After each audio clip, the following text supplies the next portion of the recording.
looking forward to how you're going to be spending Anzac morning tomorrow and Anzac Day. Great.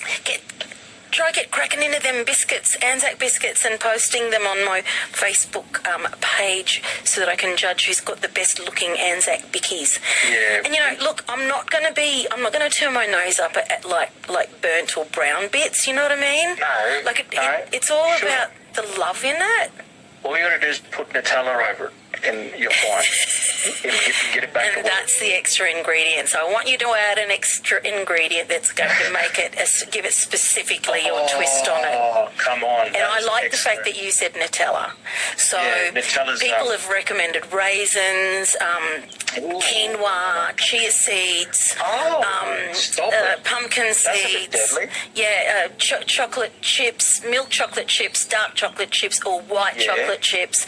I mean, the list goes on. It goes on. Listen, Nutella goes on everything in my house. There's Does it really? There's the Bible, and then there's Nutella.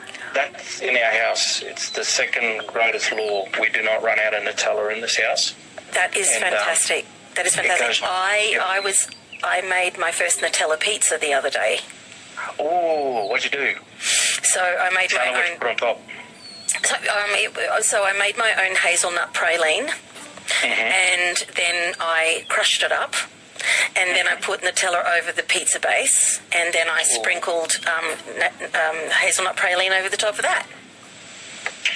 That is too deadly. I know, like it's a little bit fancy pants, but yeah. It is a little bit.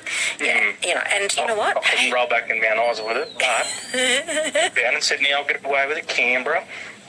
Okay, Woody, how are you going to be spending Anzac Day tomorrow? I'm going to get up in the morning and do the 6 o'clock out the front, take a young fella out, and pay our respects as we always do, and then probably just relax. And I'd like to thank you so much for joining me. Thanks for for coming on the program with me. I hope we can talk again soon. Yes, please. Look, sis, I appreciate you having us. You're one of my favourites. Thank you. ABC News is next. Stick around. We've got the profile and movies. ABC News is next.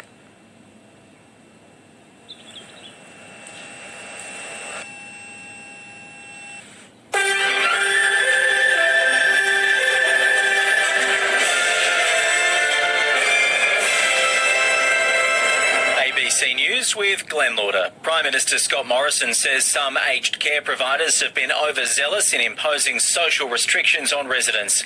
Aged care facilities were advised to limit visitors, but some providers have gone further, banning residents from receiving any visitors. Mr Morrison has told the Perth radio station 6PR if that's not changed, he'll force the sector to allow residents to have visitors unless they can prove a need for stricter measures. Disappointingly, there have been a few too many cases where this has been a bit overzealous, and unless the sector can get it sorted out, we will require aged care facilities to apply for an exemption. Perth Airport is blocking a number of Virgin Australia aircraft over what it says is a significant unpaid debt. The airport has taken planes as security, or what's known as a lien, on outstanding invoices for airfield and terminal charges. In a statement, the airport said while it's working with the airline to get through the coronavirus pandemic, it needs to protect its own interests. The operator of a Melbourne psychiatric unit where a coronavirus outbreak occurred says a testing clinic will be set up at the facility over the weekend. A cluster at the Albert Road inpatient clinic in South Melbourne has left 3 patients in hospital and another 11 people infected with the virus. The clinic, run by Ramsay Health, has been placed into lockdown, and along with dozens of staff, patients and visitors are in lockdown.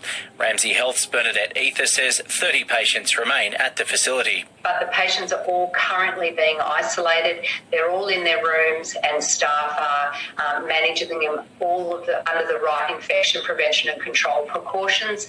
And we're treating everybody as a suspect case.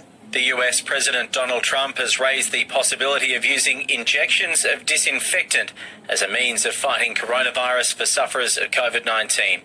Mr. Trump made the suggestion as US researchers say the virus appears to weaken when exposed to sunlight, heat and humidity. The research has raised hopes the pandemic could weaken during the coming Northern Hemisphere summer. Mr. Trump suggested to reporters powerful light could be used internally and that disinfectant could also be used internally. Then I see the disinfectant